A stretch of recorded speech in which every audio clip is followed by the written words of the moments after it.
오늘 하루 속으로는 상처받았으면서 겉으로는 괜찮은 척 억지로 웃어넘긴 적이 몇 번이나 되시나요? 밖에서는 늘 성격 좋다, 배려심 깊다는 말을 듣지만 막상 무거운 발걸음으로 현관문을 닫고 홀로 남겨지는 순간 아, 오늘 너무 기빨린다. 내가 아까 왜 그 말을 바보같이 참고 넘겼지? 라며 밀려오는 후회와 텅 빈 공허함에 털썩 주저앉아 한숨을 쉰 적 분명 있으실 겁니다. 우리는 아주 어릴 때부터 착하게 살아야 한다, 남에게 양보해야 한다, 모난 돌이 정 맞는다 라는 말을 귀에 못이 박이도록 듣고 자랐습니다. 특히나 이 영상을 보고 계신 분들처럼 태생적으로 공감 능력이 뛰어나고 주변 사람들의 미세한 감정 기류를 잘 읽어내는 섬세한 분들일수록 그 가르침을 내 삶의 절대적인 규칙으로 삼고 살아오셨을 거예요. 타인을 돕고 배려하는 마음은 정말 아름답고 아무나 가질 수 없는 귀한 보석 같은 능력입니다. 누군가의 아픔에 진심으로 공감해주고 눈물 흘려주는 당신 덕분에 당신의 주변 사람들은 큰 위로를 받고 살아왔을 테니까요. 하지만 그 착함의 화살표가 타인을 향하느라 정작 나 자신을 찌르고 깎아먹고 있다면 이야기는 완전히 달라집니다. 어떤 모임에 다녀오기만 하면 유독 기가 쏙 빠지고 누군가를 만나고 왔는데도 왠지 모르게 마음 한구석에 억울하고 서운한 감정이 남는다면 그건 결코 여러분이 속이 좁거나 예민해서가 아닙니다. 그건 여러분이 인간관계를 맺으면서 아주 치명적인, 나 자신을 갉아먹는 몇 가지 착각을 두 손에 꽉 쥐고 놓지 못하고 있기 때문입니다. 오늘 이 시간에는 여러분의 그 귀하고 소중한 에너지를 지키기 위해, 그리고 나를 잃어버리지 않기 위해 당장 마음의 쓰레기통에 미련 없이 버려야 할 네 가지 착각에 대해 아주 깊고 자세하게 이야기해 보겠습니다. 이 영상이 끝날 때쯤이면 마음속에 얹혀있던 무거운 돌덩이 하나가 쑥 내려가고 내일부터는 조금 더 홀가분하고 단단해진 진짜 내 모습을 만나실 수 있을 겁니다. 편안하게 기대 앉아서 끝까지 귀 기울여 주세요. 첫 번째 착각. 내가 조금만 더 참으면 이 상황이 평화로워질 것이다 라는 생각입니다. 명절이나 가족 모임 혹은 친한 친구들 사이나 직장에서 의견 충돌이 일어날 조짐이 보일 때, 분위기가 싸늘해질 때 여러분은 보통 어떻게 대처하시나요? 10중 8구.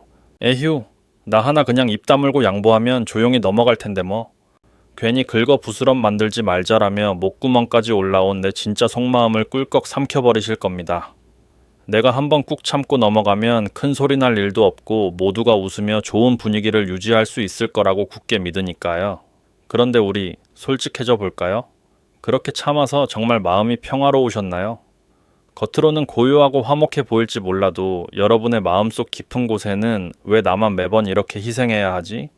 저 사람은 왜 내 입장은 조금도 생각 안 해주지? 하는 억울함과 분노의 찌꺼기가 매일매일 차곡차곡 쌓이고 있습니다. 심리학에서는 이것을 참 무서운 감정이라고 말합니다. 당장은 갈등이 두려워서 꾹 눌러 참지만 그 감정은 결코 사라지지 않고 마음속에서 썩어가거든요.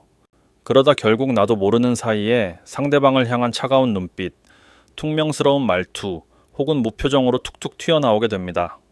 나는 참느라 병이 나는데 정작 갈등은 해결되지 않고 관계만 더 어색해지는 악순환이 시작되는 거죠. 더 슬프고 안타까운 사실은 여러분이 뼈를 깎는 인내로 만들어낸 그 평화를 다른 사람들은 그저 당연한 것으로 여긴다는 겁니다. 주변 사람들은 이렇게 생각합니다. 아, 저 친구는 원래 불만이 없는 둥글둥글한 사람이구나. 이 정도는 내가 마음대로 결정해도 아무 말 안 하네. 참 편하다. 무의식 중에 여러분을 내가 편하게 대해도 되는 사람으로 학습해버리는 겁니다. 기억해주세요. 내가 무조건 참고 희생해서 지켜낸 평화는 진짜 평화가 아닙니다. 내 살을 도려내어 세워 올린 언제 무너질지 모르는 위태로운 모래성일 뿐이에요.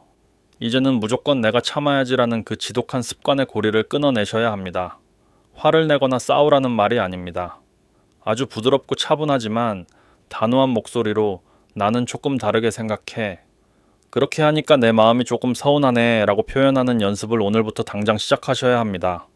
처음에는 심장이 쿵쾅거리고 어색하겠지만 그 용기가 결국 당신의 자존감을 지켜줄 겁니다. 두 번째 착각. 내가 거절하면 저 사람이 나를 싫어하고 떠날 것이다 라는 두려움입니다. 착하고 섬세한 사람들에게 세상에서 가장 입 밖으로 꺼내기 힘든 단어가 바로 아니요, 안 돼요, 못해요 일 겁니다. 상대방이 무안해할까봐, 내 거절 때문에 상처받고 돌아서서 내 욕을 할까봐, 혹은 나를 매정하고 이기적인 사람으로 평가할까봐 덜컥 겁부터 납니다. 누가 봐도 무리한 부탁이고 나도 당장 내 코가 석자인데도 상대방의 불쌍한 표정이나 간곡한 목소리를 들으면 나도 모르게 네, 알겠어요. 제가 해볼게요 라고 대답해버리죠. 그리고 전화를 끊자마자 머리를 쥐어뜯으며 내가 왜 또 그랬을까 하고 밤새 후회하고 원망한 적 다들 셀 수 없이 많으실 겁니다. 돈을 빌려달라는 지인의 부탁에 소가리를 하거나 원치 않는 업무를 떠맡거나 하는 일들 말이죠. 그런데 여러분, 정말 중요하고 건강한 인간관계의 핵심은 무조건적인 수용이 아닙니다. 오히려 건강하고 튼튼한 경계선에 있습니다. 예쁘게 꾸며놓은 정원에 튼튼한 울타리와 대문이 없다고 상상해보세요. 지나가는 동네 강아지도 들어와서 헤집어 놓고 낯선 사람들이 마음대로 들어와서 예쁘게 피어난 꽃을 다 꺾어가고 짓밟고 가겠죠? 내 마음이라는 정원도 똑같습니다. 누군가 선을 넘어 들어오려고 할 때 여기서부터는 들어오시면 안 됩니다 라고 막아서는 대문이 필요해요. 거절은 상대방을 미워해서 찌르는 공격의 창이 아닙니다. 나 자신을 안전하게 보호하는 최소한의 울타리이자 방패입니다. 이 대목에서 아주 놀라운 진실을 하나 알려드릴게요. 여러분이 상황을 잘 설명하고 예의를 갖춰서 아주 정중하게 거절을 했음에도 불구하고 갑자기 여러분에게 화를 내거나 삐쳐서 연락을 끊고 떠나는 사람이 있다면 어떻게 해야 할까요? 슬퍼하실 필요 전혀 없습니다. 오히려 만세를 불러야 합니다. 왜냐하면 그 사람은 애초에 여러분의 인격과 가치를 존중해서 곁에 있었던 게 아니라 그저 내 말 잘 듣는 호구, 이용해 먹기 편한 사람이 필요해서 여러분을 곁에 두었던 가짜 인연일 확률이 100%이기 때문입니다. 나를 진심으로 아끼고 존중하는 진짜 인연은 나의 거절을 들으면 상처받는 게 아니라 오히려 미안해합니다. 아, 내가 너의 상황도 모르고 너무 무리한 부탁을 했구나. 거절하기 힘들었을 텐데 솔직하게 말해줘서 고마워 라고 사과하는 것이 정상적인 사람의 반응입니다. 거절은 내 인생에 도움이 안 되는 불필요한 사람들을 알아서 걸러내주는 아주 성능 좋은 걸음막 역할을 해줍니다. 그러니까 더 이상 거절을 두려워하지 마세요. 당신의 가치는 남의 부탁을 군말 없이 들어줄 때만 빛나는 게 절대 아닙니다. 당신은 존재 자체로 이미 귀한 사람입니다. 세 번째 착각. 내가 이렇게 묵묵히 희생하고 헌신하다 보면 언젠가는 이 진심을 알아주겠지라는 생각입니다. 이 부분은 특히 30대, 40대, 50대라는 인생의 허리를 치열하게 지나오며 가정을 돌보고 일터에서 치이고 사랑하는 사람들을 챙기며 묵묵히 굳은 일을 도맡아 오신 분들이 가장 많이 빠지는 깊고 우울한 함정입니다. 피곤한 몸을 이끌고 누구보다 먼저 일어나 가족들의 하루를 챙기고 직장에서도 남들이 꺼리는 굳은 일을 묵묵히 다 처리합니다. 몸이 부서져라 일하면서도 누구 하나 붙잡고 생색내지 않습니다. 그러면서 마음속으로 작은 희망을 품습니다. 내가 굳이 소리내어 말하지 않아도 내 배우자가, 가족들이 혹은 동료들이 내가 뒤에서 얼마나 피땀 흘려 애쓰고 있는지 언젠가는 진심으로 알아주고 눈물 흘리며 고마워하는 날이 오겠지. 하지만 아주 냉정하게 그리고 현실적으로 말씀드릴게요. 사람의 마음에는 독심술 기능이 탑재되어 있지 않습니다. 놀랍게도 내가 내 입으로 직접 말하지 않으면 상대방은 죽었다 깨어나도 모릅니다. 아무리 주변을 깨끗하게 치워놓고 편안한 환경을 만들어 주어도 입 밖으로 내가 오늘 너무 지쳐서 힘드네. 이 일은 나를 좀 도와주면 좋겠어 라고 분명하게 표현하지 않으면 사람들은 그 모든 편안함과 배려가 마치 들이마시는 공기처럼 그냥 저절로 주어지는 당연한 것인 줄 압니다. 심지어 이 사람은 배려하고 헌신하는 걸 원래 좋아하는구나 라고 엄청난 착각을 하기도 하죠. 악의가 있어서가 아니라 사람은 누구나 자기중심적으로 세상을 바라보기 때문입니다. 이 보상 심리라는 감정은 그래서 참 무섭고 잔인합니다. 처음에는 소중한 사람들을 사랑하는 기쁜 마음으로 헌신을 시작했어도 10년, 20년 시간이 지나도 아무도 내 수고를 온전히 인정해주지 않으면 결국 마음이 병들기 시작합니다. 내가 도대체 누굴 위해 이렇게 살았나? 나는 그저 소모품인가? 하는 지독한 허무함과 배신감이 파도처럼 몰려옵니다. 그리고 그 억눌린 분노는 어느 날 갑자기 사소한 일에 화산처럼 폭발하게 되고 영문을 모르는 주변 사람들은 오히려 여러분을 이상한 사람 취급하게 되죠. 누군가를 위해 진심을 다해 헌신하는 건 정말 위대하고 숭고한 일입니다. 하지만 그 헌신이 나 스스로의 영혼을 텅 비게 만들고 눈물 짓게 만든다면 당장 그 자리에 멈춰서야 합니다. 누군가 내 수고를 알아주기를 처량하게 기다리지 마세요. 나의 수고로움과 나의 힘듦을 내 입으로 직접 아주 당당하게 말하세요. 그것이 분위기를 망치는 행동이 아니라 오히려 서로를 존중하며 관계를 건강하게 유지하는 확실한 방법입니다. 마지막 네 번째 착각. 남들보다 나를 먼저 챙기는 건 아주 이기적이고 나쁜 행동이다 라는 지독한 죄책감입니다. 공감 능력이 높고 섬세한 분들이 가진 가장 아름다운 장점은 바로 타인을 돕고 위로하는 데서 큰 기쁨을 느낀다는 것입니다. 누군가의 위로가 되어주고 벼랑 끝에 선 사람의 손을 기꺼이 잡아주는 것, 그건 아무나 가질 수 없는 축복받은 성품입니다. 하지만 이 고귀한 능력을 가진 분들이 매일매일 반복하는 가장 치명적인 실수가 있습니다.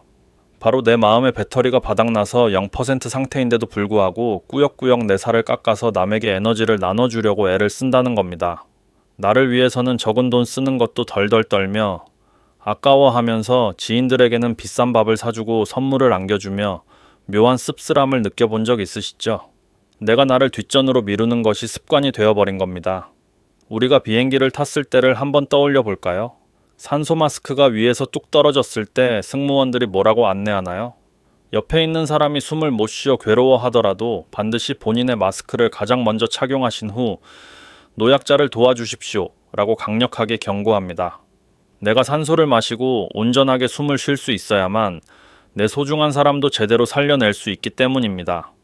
내가 기절해버리면 아무도 도울 수 없으니까요. 우리 삶도 이것과 완벽하게 똑같습니다. 나를 먼저 챙기고 내 기분이 지금 우울한지 기쁜지 가장 먼저 살피고 남 챙기는 시간보다 내가 좋아하는 것을 할 시간을 먼저 떼어놓는 건 결코 이기적이고 못된 행동이 아닙니다. 심리학에서는 이것을 건강한 이기주의 혹은 나를 살리는 자기 돌봄이라고 부릅니다. 내 마음의 창고에 기쁨과 여유라는 양식이 꽉꽉 채워져서 흘러 넘쳐야만 남에게도 가식 없는 진짜 따뜻한 사랑과 친절을 베풀 수 있습니다. 그러니 제발 스스로에게 좋은 음식을 먹이고 충분하고 편안한 휴식을 허락하고 아무에게도 방해받지 않는 혼자만의 고요한 시간을 선물해 주세요. 여러분은 그럴 자격이, 세상 누구보다 대접받을 자격이 차고 넘치는 귀한 사람들입니다. 4가지 착각 중 유독 마음이 머무는 문장이 있었나요? 혹시 그동안 참 애쓰며 살았구나 하는 생각에 마음이 뭉클해지셨다면 오늘 이 시간이 스스로를 더 깊이 안아주는 시작이 되었으면 합니다. 내가 무조건 참아야 평화로울 거라는 슬픈 생각, 거절하면 나를 떠나고 미워할 거라는 두려운 마음, 언젠가는 내 희생을 알아줄 거라는 헛된 기대, 그리고 나를 가장 먼저 챙기는 건 나쁜 사람이라는 근거 없는 죄책감. 이제는 그동안 여러분의 어깨를 짓누르고 숨막히게 했던 이 무겁고 쓸모없는 짐들을 그만 내려놓으셔도 됩니다. 태어나서 지금까지 남의 눈치 보고 사람들 마음 읽고 배려하느라 정말 고생 많으셨습니다. 누가 뭐래도 당신은 이미 그 자체로 너무나 충분히 좋은 사람이고 훌륭한 사람입니다. 그러니까 이제부터는 타인을 향해 있던 그 따뜻하고 다정한 시선과 에너지를 온전히 거두어 들여서 내 안에 웅크려 울고 있는 나에게로, 바로 나 자신에게로 돌려주세요. 다른 사람의 비위를 맞추고 칭찬을 듣기 위해 내 진짜 감정을 모른 척 외면하지 마세요. 이 넓은 세상에서 가장 소중하고 당신의 인생에서 최우선 순위로 보호받아야 할 단 한 사람은 바로 지금 이 영상을 보며 고개를 끄덕이고 계신 여러분 자신입니다. 오늘 영상을 끄고 나면 우리 스스로와 아주 작은 약속 하나만 해볼까요? 당장 큰 것을 바꾸려 하지 않아도 좋습니다. 내일부터 하루에 딱 한 번이라도 누군가 내 마음을 불편하게 하는 무리한 부탁을 해올 때 가벼운 마음으로 미안하지만 그건 조금 어려울 것 같아요 라고 분명하게 말해보기로요. 처음 그 말을 입 밖으로 꺼내는 순간에는 심장이 터질 것처럼 쿵쾅거리겠지만 꾹 참고 그 한마디를 내뱉고 돌아서는 순간 묘한 해방감을 느끼게 되실 겁니다. 그리고 그 작은 한마디의 연습이 여러분의 남은 인생을 180도 다르게 그 누구에게도 휘둘리지 않는 훨씬 자유롭고 편안한 삶으로 안내해 줄 거라고 저는 확신합니다. 긴 시간 동안 저의 이야기에 귀 기울여 주셔서 진심으로 감사합니다. 오늘 영상이 조금이라도 도움이 되셨다면 구독과 좋아요 부탁드립니다. 시청해 주셔서 감사합니다.